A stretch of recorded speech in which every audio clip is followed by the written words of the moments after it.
बिस्मिल्लाहिर्रहमानिर्रहीम। अस्सलाम वालेकुम। मैं हूं आतिफ बिन मालिक।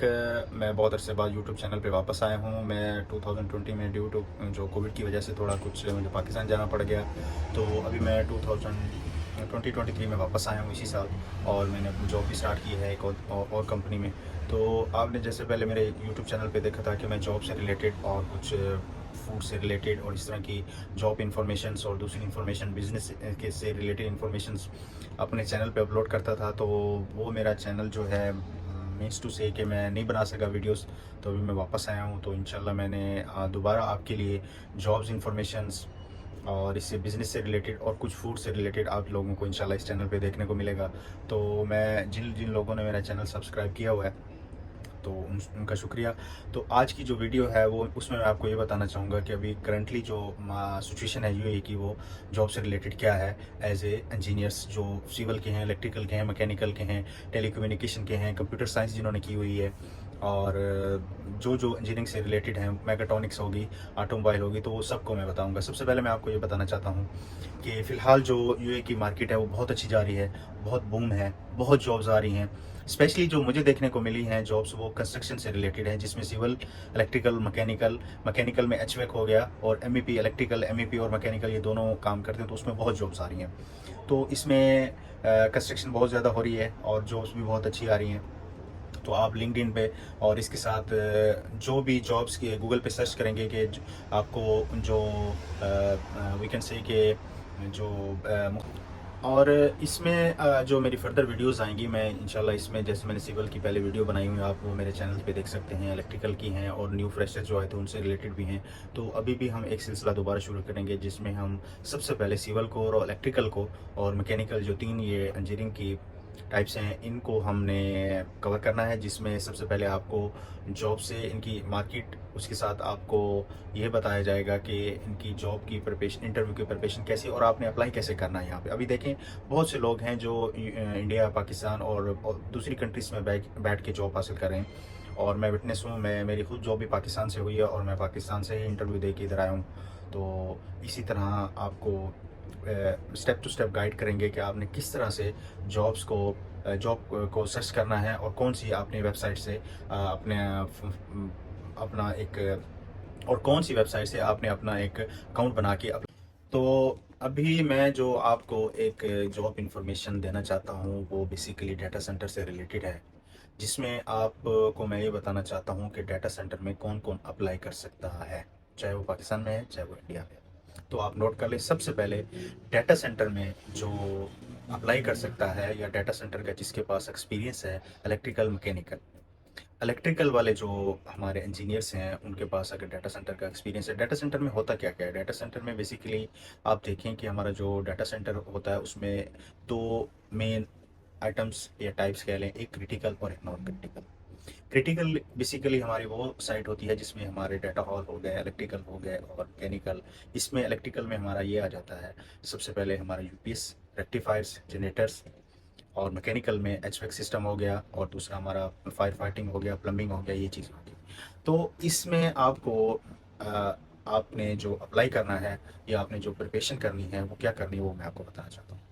सबसे पहले इलेक्ट्रिकल इंजीनियर्स जो हैं, उसके लिए आपके पास डाटा सेंटर का एक्सपीरियंस होना ज़रूरी है। अगर डाटा सेंटर का एक्सपीरियंस नहीं है, तो ये चीज़ें जो हैं, UPS, online, rectifier, generator, LV, और आपके पास एमपी, इन चीज़ों का नॉलेज होना चाहिए कि आपका यूपीएस क्रिटिकल लोड में किस तरह आपका काम करता है, रेक्टिफायर क्या काम करता है, और जो आप उससे कनेक्टेड लोड होता है, बैटरीज हैं, ये सारा कुछ आपको नॉलेज होना चाहिए। और ये आपको बेसिक नहीं, अच्छा नॉलेज होना चाहिए, तब आपका इंटरव्यू जो है वो कह सकते हैं कि आपका इंटरव्यू क्लियर होगा।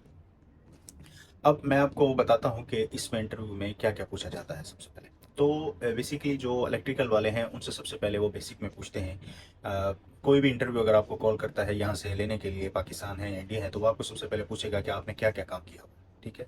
उसके बाद, ये पूछने के बाद, उसने सबसे पहले आपकी सीवी उसके पास होगी, उसने पूछना है आपसे कि आपको यूपीएस के बारे में क्या पता है, ठीक है। ऑनलाइन यूपीएस जो डाटा सेंटर्स में या क्रिटिकल लोड के लिए हम यूज़ करते हैं, तो उसमें आप सबसे पहले पूछेगा यूपीएस क्या चीज़ है। फिर उसके बाद आपसे बोलेगा कि यूपीएस की जो एसएलडी है, उसको आप कैसे एक्सप्लेन करेंगे। एसएलडी कह लें, ब्लॉक डायग्राम कह लें, या उसकी पावर डायग्राम कह लें, वो आप कैसे एक्सप्लेन करेंगे, वो आप यूट्यूब पे गूगल पे देखेंगे तो आपको मिल जाएगी। तो उसमें आपने स्टेप बाय स्टेप उसको आपने एक्सप्लेन करना है, ठीक है। यूट्यूब पे भी वीडियोस काफ़ी सारी हैं, आप उधर से भी देख सकते हैं। उसके बाद वो आपसे पूछ सकता है कि यूपीएस में स्टैटिक बाईपास क्या है, एक्सटर्नल बाईपास क्या है, इन्वर्टर जो फेल होगा तो क्या होगा, और अगर बैटरीज फेल होंगी तो क्या होगा, और एक्सटर्नल बाईपास को कैसे शिफ्ट करते हैं, ये आपसे पूछ सकते हैं। नंबर 2, उसके बाद वो आपसे एलवी के बारे में पूछेगा। एलवी में वो आपसे IMDb, ACB, MCCB, MCB, ELCB और इन सब चीज़ों के बारे में पूछेगा। और आपसे रिलेज के बारे में पूछ सकता है, मैसार के बारे में पूछ सकता है, और यूवीआर अंडर वोल्टेज रिलेस, इन रिलेस के बारे में पूछ सकता है, ठीक है। इसके बाद वो आपसे कंप्लीट ट्रांसफार्मर के बारे में पूछेगा। ट्रांसफार्मर के बारे में आपसे बेसिक वो जनरल ये पूछ सकता है कि कौन सी टाइप्स होती है, उसके बाद उसका जो डिस्ट्रीब्यूशन होता है वो किस तरह होता है। और इसके अलावा जब आप जनरेटर्स में आते हैं तो वो जनरेटर्स में आपसे पूछेगा कि भाई जनरेटर क्यों डाटा सेंटर में ज़रूरी है, और उसको कितने जनरेटर होते हैं, कितना लोड होता है, क्या इतना लोड है कि हमारे पास मीन्स टू से कि 1000 kVA का, या हमारे पास 700-800 किलोवाट का लोड है, तो उसके लिए कैसे जनरेटर डिज़ाइन करेंगे, ये तो सब चीज़ें आपको वो पूछ सकता है आपसे। इसके बाद जो मैकेनिकल इंजीनियर्स हैं हमारे, उनसे बेसिकली जो डाटा सेंटर में क्वेश्चन किए जाते हैं वो मैं आपको बता देता हूँ, ताकि उनको प्रिपरेशन में आसानी हो जाए। सबसे पहले वो मैकेनिकल इंजीनियर से एचवेक के बारे में पूछते हैं। अब एचवेक में क्या क्या चीज़ें आ जाती हैं, आपको पता है कि एचवेक में हमारे पास सबसे पहले चिलर्स आ जाते हैं। चिलर्स के बाद हमारे पास एएचयू आ जाते हैं, एफएएचयू आ जाते हैं। इसके बाद हमारी उसकी पूरी डक्ट आ जाती है, डक्टिंग सिस्टम आ जाता है। उसके बाद उसके पंप्स आ जाते हैं। पंप्स के बाद अभी बहुत सारी नई टेक्नोलॉजीज़ आ गई हैं, आईडेक आ गया है, आरटीयू आ गया है, वीएवी हैं, वीएफडीज हैं। तो ये सब चीज़ों का आपको बेसिक नॉलेज होना चाहिए कि मीन्स उससे अभी आपको चिलर्स के बारे में पूछता है कि अगर आपके पास एक चिलर फॉल्टी हो गया है तो आपका, या उसमें कुछ कंप्रेसर में इशू आ गया है, या उसका कंडेंसिंग कॉइल में कुछ प्रॉब्लम आ गया है, तो आप जो हमारी कूलिंग है उसको कैसे कंट्रोल करेंगे। तो आपको बेहतर बताएं कि हमेशा जो डाटा सेंटर में होता है वो N+1 में हर चीज़ होती है। डाटा सेंटर में टाइप्स होती हैं इसकी, टायर 1, टायर 2, टायर 3, टायर 4, उस हिसाब से होता है। ओके। उसके बाद वो HU, FAHU जो है उनके बारे में पूछ सकता है। बेसिक बेसिक पूछते हैं आपसे। और हाँ, वो ये भी पूछ सकता है कि आप डक्ट की कैलकुलेशन कैसे करते हैं।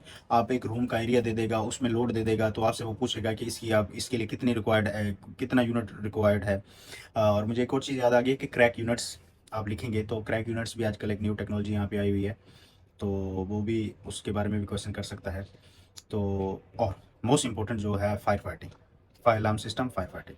इसमें आप देखें कि अभी बेसिकली जो आपका स्प्रिंकलर सिस्टम है, या FM200 नोवेक सिस्टम है, वेस्डा सिस्टम है, इससे रिलेटेड आपको कंप्लीट अपना नॉलेज जो है, आपने सबसे पहले क्या करना है, आपने सबसे पहले एक सिस्टम उठाना है। मतलब मीन्स टू से कि वाटर स्प्रिंकलर सिस्टम है, आपने उसको डीपली पढ़ना है कि उसका जो स्प्रिंकलर है वो कितने पे ब्लास्ट होगा, कितने सेंटीग्रेड पे ब्लास्ट होगा, स्मोक डिटेक्टर हैं, हीट डिटेक्टर्स हैं, वो सारा कुछ आपको बेसिक चीज़ों का पता होना चाहिए।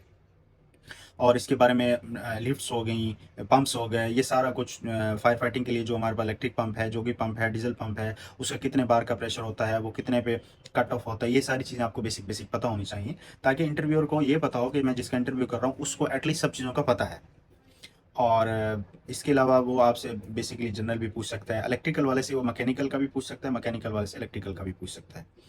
तो ये आपको मैंने रफली सा एक बताया, आइडिया दिया है कि आप इलेक्ट्रिकल मैकेनिकल वाले किस तरह अपनी जॉब प्रिपरेशन कर सकते हैं फॉर डाटा सेंटर के लिए।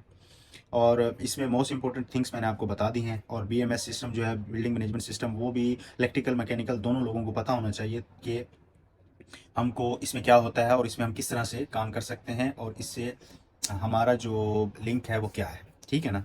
तो आप इसको प्रिपेयर करें। इंशाल्लाह जो फर्दर वीडियोज़ होंगे उसमें हम और डिस्कस करेंगे और काफ़ी चीज़ें आपको कवर होंगी। Thank you. अस्सलाम वालेकुम।